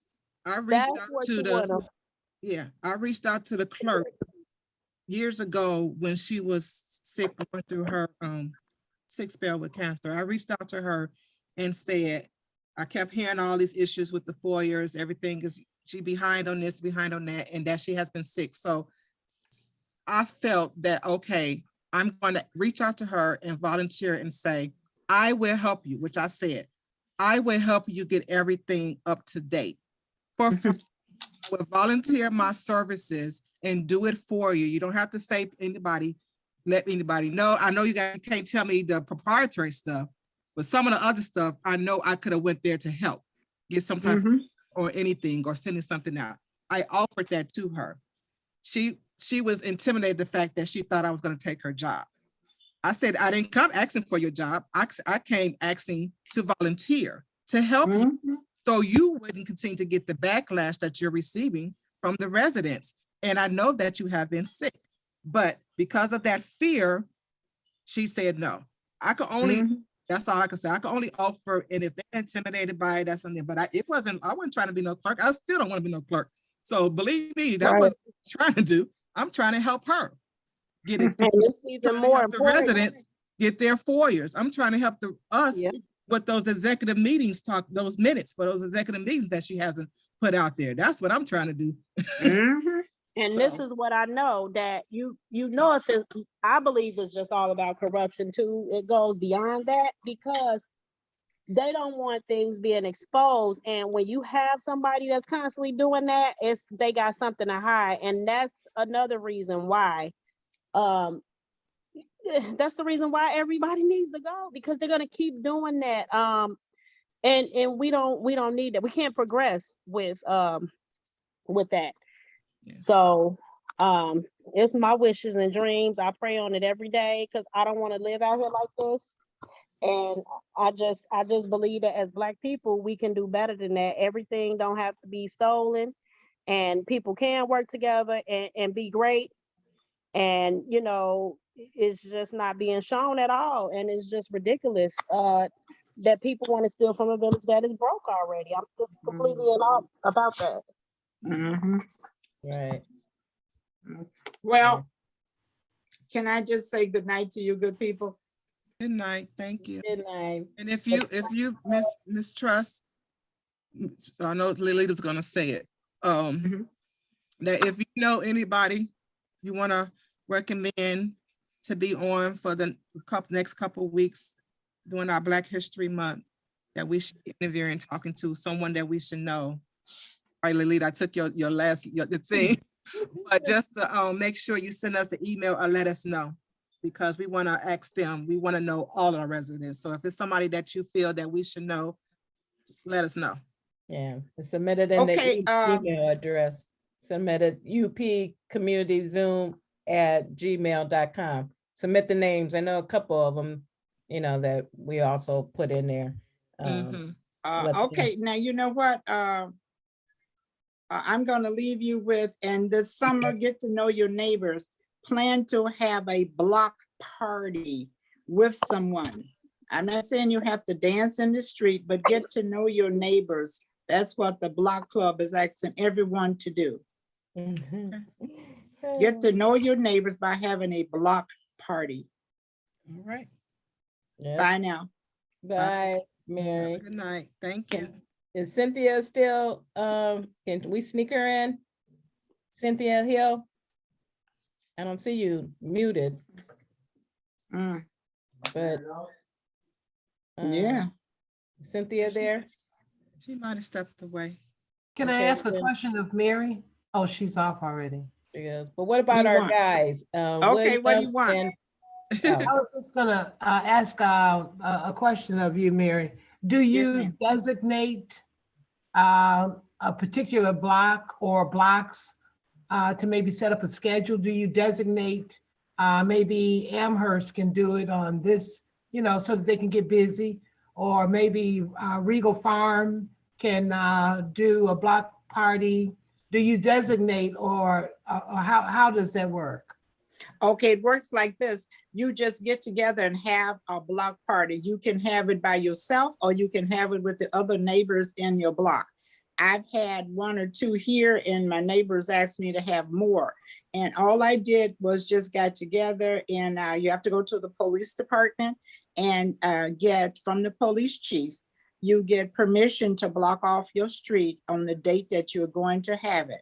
If you need help, it is kind of hard to have it by yourself financially or whatever, but I had a few of my neighbors volunteered, and I have a procedure that I say to people, come out, meet your neighbors, volunteers, and I'll say, I usually have a menu what I'm going to serve, and I'll say, oh, if you want to make a contribution, potato salad, buy it from Walmart. That Amish Walmart potato salad, I'll say that, or buy pop, or buy this for the children. But it doesn't make any difference. You can be Amherst. Someone on Amherst has one. There's a lady on Amherst, she has one, but I understand she doesn't invite the whole block. When I have one, I invite the whole block, and you need to have, I'll give you the guidelines on how to do it. So you can have a way to come in and to go out, because we cannot stop up the streets all day, and you give us a time limit. And Public Works will put out the horse. They'll block it off for a certain length of time, but it must be, you send an email or take an email to the police chief.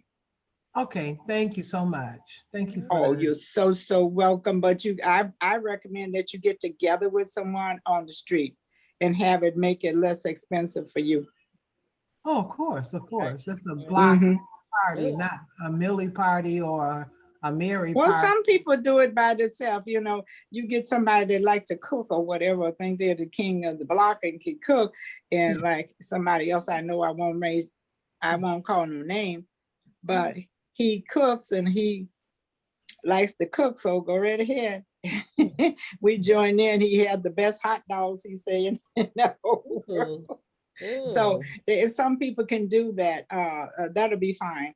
And it just make it just so simple to have. And each time I pick up and learn something new to bring to the block club, you can have registration there, all kinds of things go on at your party. You control it, long as it's, we play games or whatever, as long as it, but you get to know your neighbor. If your neighbor is, I live between two renters, but they are my neighbors, and I try to get along with them.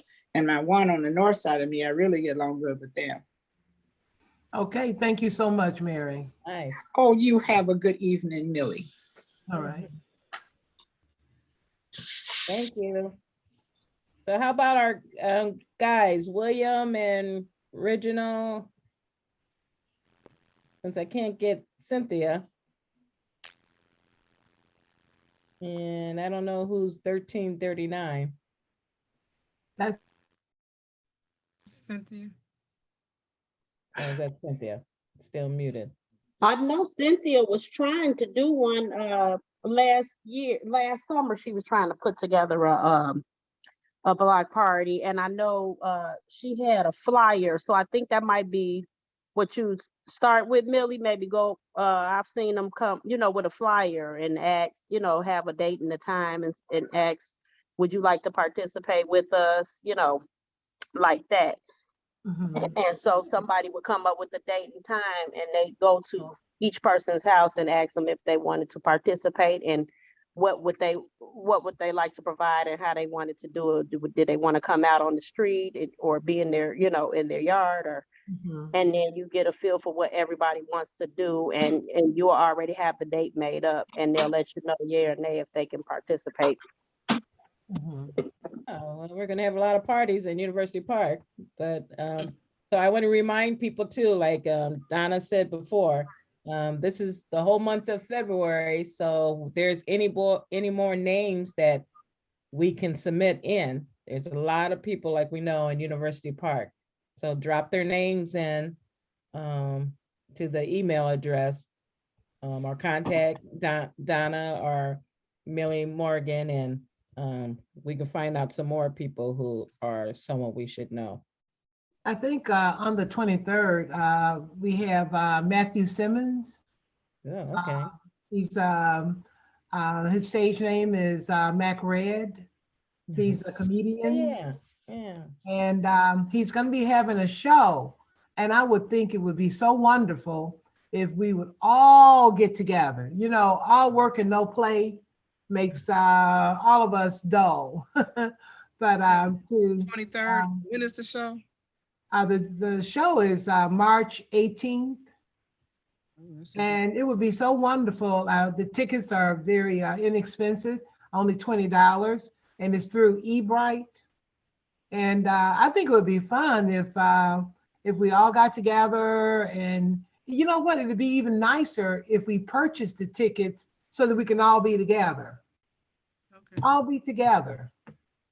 And he has clean comedy. It's no profanity, and he's funny. He's really funny. And he was a resident. He was a resident here, right? Yes, yes.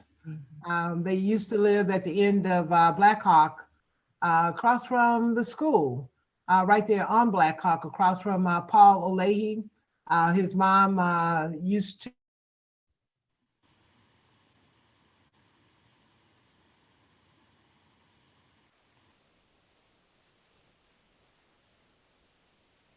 I think Went out, you're froze again. And the whole family. And they're just wonderful people. Matthew, if you all remember, used to tape all of the Village Hall meetings and Village Hall events. He's a big heavyset guy, very jovial. Anyway, he's a comedian. And I wish everybody, all of us can buy that $20 ticket and all attend. Well, hopefully if he comes on the 23rd, he can tell us about it, and we can really, that would be very good. We can advertise about that. Yes.